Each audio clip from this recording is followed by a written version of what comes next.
Hello, हाय, नमस्ते और पैलाग उत्तराखंड। ये पैलाग है काठमांडू, नेपाल की राजधानी काठमांडू से पशुपतिनाथ जी के बिल्कुल बगल से। और कहते हैं ना कि कई चीज़ें जब तक आप जाते नहीं पता नहीं चलता। तो करेंसी, पैसा, सस्ता, महंगा, चीज़ें क्या क्या उपलब्ध हैं, कैसा कैसा होता है, क्या है, सब कुछ कई बार एक्सपीरियंस करने से ही पता चल जाता है। यहाँ आने से पहले मुझे लग रहा था कि नेपाल बहुत सस्ता होगा और आराम से हो जाएगा, बट महंगा है।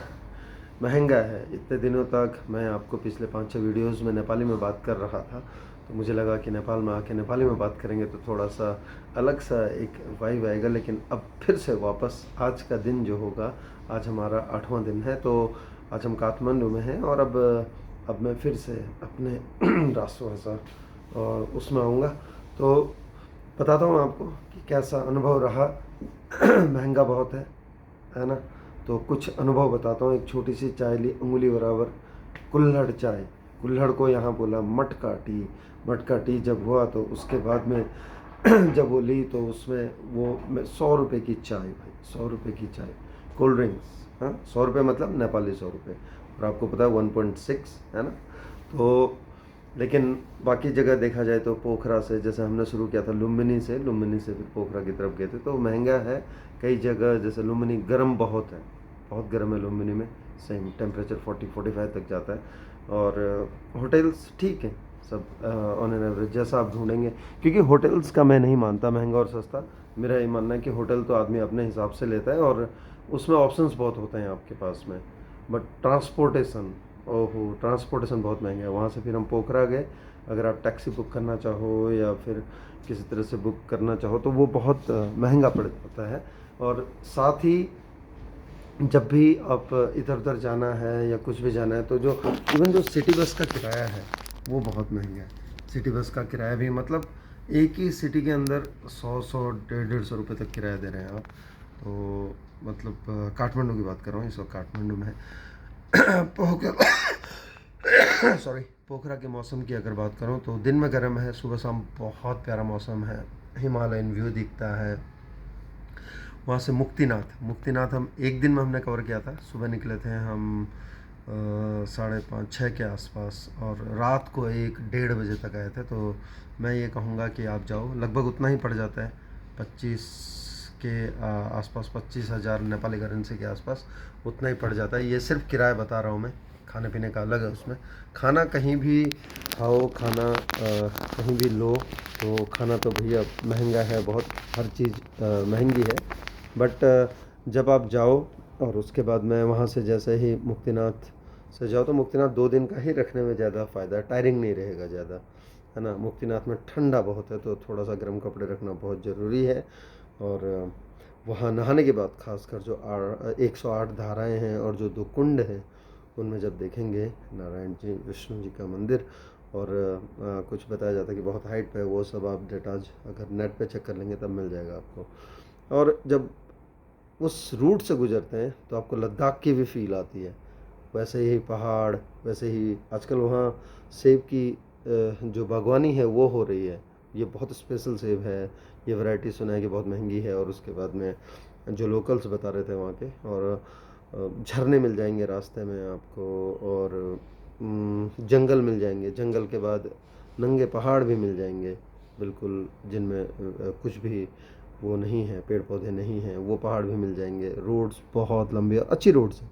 बीच में कहीं पे टूटा हुआ है वो तो रहता ही है पहाड़ों में, थोड़ा सा मेंटेनेंस और उसके लिए, लेकिन बाकी ठीक ठाक है। सो फिर जब आप पोखरा आपके लिए, पोखरा एक दिन बहुत है, एक दिन बहुत है पोखरा। एक दिन में जितने भी साइट सीइंग है वो कर सकते हैं, बुक कर लीजिए। अलग अलग है, 1200-1300 में भी आप जा सकते हैं, कंबाइन करके भी जा सकते हैं। और अगर आपको थोड़ा सा ये है कि यार समय बिताना है, अपने हिसाब से चलना है, तो पोखरा घूमने के लिए आप टैक्सी भी कर सकते हैं। बट टैक्सी थोड़ा सा अलग लेता है, 4-5 हज़ार रुपये लेगा। और वैसे अगर आप जाएंगे तो आपको 700-500 ऐसे में हो जाता है ना। वहाँ से जाके और उसके बाद में दिन भर करके, और एक जो गुप्तेश्वर महाराज का मंदिर है वो बहुत गजब है भाई। वैसे तो बहुत सारे मंदिर हैं नेपाल, सचमुच मंदिर ही हैं, यहाँ मंदिर बहुत हैं, ये नाथ वो नाथ सब कुछ भोलेनाथ है ना। और उसके बाद में वहाँ से जब आएंगे, जब पोखरा से हमने जो प्रेफर किया, हमने प्रेफर किया बस का, देखा जाए तो 1000 रुपये के आसपास, 1300 1500 के आसपास एक का टिकट है, बट आप डायरेक्ट आएंगे। लेकिन हमने प्रेफर किया टैक्सी, और टैक्सी में हमको वहाँ से पड़ गए 17 18 हज़ार के आसपास। और जब वहाँ से आप आ रहे होंगे तो रास्ते में एक है मनकामना देवी माई, मनकामना देवी माई है, जो ऑलमोस्ट 2 ढाई घंटे के आसपास जब पोखरा से निकलते हैं वहाँ पे थोड़ा सा साइड होके जाना पड़ता है। और उसके बाद जब वहाँ से जाएंगे तो वहाँ रोपवे है, रोपवे में वो केबल कार से जाएंगे, और 2 पहाड़ियाँ करनी पड़ती हैं, लगभग 15 से 20 मिनट लगते हैं केबल कार में। डिस्टेंस बहुत है, हाइट बहुत है, और जब आप मंदिर में जाते हैं, जब वहाँ पहुँचते हैं, सुकून बहुत है, बहुत लंबी लाइन लगती है। और लेकिन व्यवस्था बहुत अच्छी है, वहाँ की व्यवस्था बहुत अच्छी लगी मुझे मंदिर की, कोई धक्कम धुक्का नहीं, कुछ नहीं, आराम से जब भीड़ ज़्यादा हो जाती है रोक देते हैं, फिर उसके बाद आगे जाने देते हैं। आते वक्त वही केबल कार से जब आते हैं तो थोड़ा सा कम टाइम लगता है, क्योंकि स्लोप है पूरा, बट आपको दिखता है आप जा रहे हैं नीचे डेप्थ की तरफ को। और वहाँ से फिर आपको टैक्सी से आगे बढ़ते हैं, तो फिर वहाँ से 5 घंटे के आसपास आपको काठमांडू। काठमांडू में हम जो पहुँचे थे, हम शाम को पहुँचे थे, तो हमने होटल क्या, होटल भी देखिए, होटल बद्रीनाथ मिल गया हमको। और यहाँ पर होटल्स अगर आप लेना चाहेंगे तो अपने बजट के हिसाब से ले सकते हैं, बहुत सारे आश्रम भी हैं, बहुत सारी धर्मशालाएँ हैं, तो ये आपके ऊपर है कैसे है। और होटल का बजट 700 800 से शुरू हो जाता है, अगर मैं धर्मशालाओं की बात कर रहा हूँ। और होटल्स 1500, जो 1500 2000 से इंडियन करेंसी 1500 2000 से शुरू हो जाते हैं। और फिर आप जैसे लेना चाहो, जितना लग्जरी आपको पसंद है, जिस तरह से आपको अफोर्ड कर पा रही है आपको पॉकेट, वो कर सकते हैं। और बाकी सब चीज़ें ठीक ठाक हैं, और बाकी सब ठीक है, आप कर सकते हैं। एक पठानो करके एक ऐप है जो टैक्सी के लिए आप कर सकते हैं, वो बाकी नहीं तो आपको क्या लोकल करना पड़ेगा। और टैक्सी उस तरह, बाइक्स भी चलती हैं यहाँ, जो अकेले आ रहे हैं खासकर उनके लिए बता दूँ, लड़कों के लिए, कि भाई आपके तो मज़े हैं यार, बाइक ले लो। बट बाइक भी वैसे ही पैसा तो लेता ही है ट्रांसपोर्टेशन का, जैसा कि मैंने कहा महंगा है सब कुछ। और अभी जब मैंने पूछा, तो जब लोकल लोगों से बात कर रहा था, जब वो बोलते हैं कि अभी इंडिया से ट्रेड बंद है, बिल्कुल इंडिया से ट्रेड नहीं हो रहा। पहले इंडिया से सामान वामान आता था तो मार्केट्स बहुत सस्ती, केले सस्ते थे। तो हाँ, केले की बता रहा हूँ कि मैंने केला लिया पोखरा में, मैंने सोचा केले खाते हैं भाई, और जो यहाँ का लोकल केला है वो खाते हैं।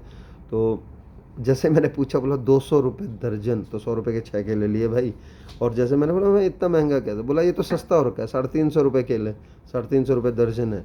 और उसके बाद में मैं इतना महंगा, कि तब पता चला कि इंडिया से ट्रेड अभी बंद है, और उसके बाद में सब कुछ इसलिए महंगा हो रखा है, डिमांड, तेल महंगा है ना, तो ट्रांसपोर्टेशन महंगा है, चीज़ें महंगी हैं, उतनी सस्ती नहीं हैं जितना लगता है हमको बाहर से, कि हमारा जो 1 रुपया है यहाँ 1 रुपया 60 पैसा है, तो ऐसा कुछ नहीं है कि बहुत सस्ता है, पैसे लगते हैं जेब से। और पैसे पेमेंट की बात करें तो जितने बड़ी बड़ी जगह पे, यानी कि होटल्स अगर अच्छे हैं, दुकान अगर अच्छी है, वहाँ पर तो कई जगह गूगल पे भी चलता है, वो कन्वर्ट कर देता है ऑटोमेटिकली। जब आप पे करने के लिए जाएंगे तो जितना आपको बता रखा है, मतलब नेपाली करेंसी को, नीचे इंडिया में भी उतना ही बता देगा वो इंडियन करेंसी में, तो ये एक फ़ायदा हो जाता है। बट ज़्यादातर जो नेपाली करेंसी है वो चलती है, तो वो आप एक्सचेंज कर लें। हम आए थे गोरखपुर की तरफ से, यानी कि सुनौली की तरफ से, बॉर्डर पे, वहीं पे एक्सचेंज करके वहाँ से फिर लुम्बिनी की तरफ को आए थे, वहीं से एक्सचेंज कर लिया था हमने। तो एक्सचेंज करके वहाँ से आप आ सकते हैं। तो नेपाल मंदिर बहुत हैं भाई। और एक चीज़ और, एक खासियत और, पशुपतिनाथ जी की बात कर रहा था मैं, महादेव महाकाल का ये मंदिर। और यहाँ पर एक एक एक जो चीज़ मैंने देखी, एक जो चीज़ मुझे लगी, मतलब जैसे इतना बड़ा है, स्थल है, सब कुछ है, बट व्यवस्था अभी भी थोड़ा सा है कि दर्शन करने के लिए कोई प्रॉपर, मतलब भीड़ भाड़ बहुत है। और दूसरा जो लाइनें और ये सब, जो दूसरी जगह देख के आए, ऐसा भी हो सकता है ना, तो वो यहाँ पे उतना नहीं था, धक्कम धुक्की है थोड़ा सा।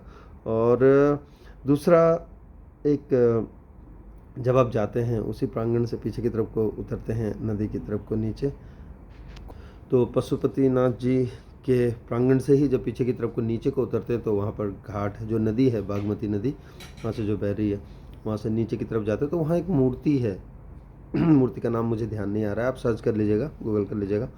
वो कहते हैं कि इवॉल्व हो रही है एक तरह से, या नीचे जा रही है, ऊपर जो भी है, या ऊपर को निकल रही है। और ऐसा माना जाता है, लोग कहते हैं, कथाएं सुना रहे हैं कि जिस दिन वो पूरा ऊपर आया तो परलाई जैसा ऐसा कुछ होगा करके। तो अभी फ़िलहाल हाथ तक है और कमर से थोड़ा सा नीचे, इतना ऊपर आ चुका है। और सबसे बड़ी बात, एक मेरे ही बगल में जब हम लोग वहाँ पे खड़े थे, जब मैं देख रहा था, मैंने कहा यही मूर्ति है। वो वहाँ के जो पंडित जी थे उनसे पूछ रहा था, पुरोहित जी से, तो उन्होंने कहा हाँ यही है, और ये हर साल ऐसा बता रहे थे। तो तब तक बगल में एक आए, वो ऑलमोस्ट 30s या 40s को टच कर रही होंगी लेडी। तो उन्होंने बोला कि ये जब मैं आई थी तो ये यहाँ तक थी करके। वो बता रही हैं कि सिर्फ गर्दन ऊपर थी, और आज वो पूरा मतलब इतना ऊपर आ चुके। तो है, मान्यताएं बहुत हैं। हाँ, सबसे बड़ी चीज़ जो थी कि उसी के पीछे जो शमशान मतलब वहाँ पे अर्थियाँ और वो सब आती हैं, और उसके बाद में वहाँ पे विसर्जित नहीं, वहीं पे उनका दाह संस्कार भी होता है, सब कुछ होता है। तो सब मान्यताएं हैं, सब हम जैसे जान लेते हैं, हमारा ध्यान भी नहीं आता है ना, हमारे मन में भी नहीं आता मंदिर में आके। अक्सर जब हम देखते हैं तो मंदिर में बोलते हैं, जब हम घाट से आते हैं, कहीं से आते हैं, तो हम बोलते हैं गंगा जल छिड़को, या पहले नहाओ फिर वो करो। वहाँ पर देखो आप, छोटी सी है बागमती नदी, ऐसा नहीं कि बहुत चौड़ी है वहाँ पे। जो वहाँ से उसके बाद आते हैं तो एक ही प्रांगण है, वहाँ से नीचे उतरते हैं और वो करते हैं। तो सब मान्यताएं हैं। और सचमुच अगर देखा जाए, अगर वैसे देखा जाए, तो एक तरफ जहाँ हम पूजा कर रहे हैं महाकाल की और वो कर रहे हैं, वहीं पीछे जीवन की सत्यता है ना। थोड़ा सा पीछे जाएंगे तो जीवन की सत्यता है, वो सफ़र पूरा वहीं होना है। इनसे आप कितना ही आशीर्वाद मांग लें, कितना ही अपनी इच्छाओं को जाहिर कर लें, इच्छाओं के लिए वरदान मांग लें, सब कुछ मांग लें, लेकिन जो सफ़र पूरा होना है वो वहीं पीछे है। वो सैयाँ जहाँ पर आप सो के कभी ना उठेंगे, फिर न जाने उठेंगे भी तो किस रूप में उठेंगे, किस आकार को लेकर पैदा होंगे, तो वो सब वहीं पे है। तो सबकी अलग अलग है। जय पशुपति देव महाराज। और बहुत सारे मंदिर हैं। और दूसरा, हाँ, काठगोदाम में काठगोदाम में घर भी पहुंच जाता हूँ कभी कभी ना, क्योंकि ये क्या है, सब एक ही जैसा है, पहाड़ी है, सब कुछ है। तो काठमांडू है ना, नेपाल की राजधानी। यहाँ पर ज़्यादा बौद्ध स्तूप बहुत हैं, बौद्ध एक जगह है, वहाँ गए स्तूप में। और उसके बाद में फिर स्वयंभू, वो बहुत बड़ा है। तो बौद्ध स्तूप बहुत हैं। और ख़ासकर काठमांडू की सड़कों की बात कर लें तो अभी भी चल रहा है, काम चल रहा है सब में। तो नेपाल आने वालों, जेब भी थोड़ी बड़ी लेकर आना, और मैं तो कहता हूँ कि झोले में भर के लाना, अगर नेपाल घूमने का प्लान कर रहे हो तो।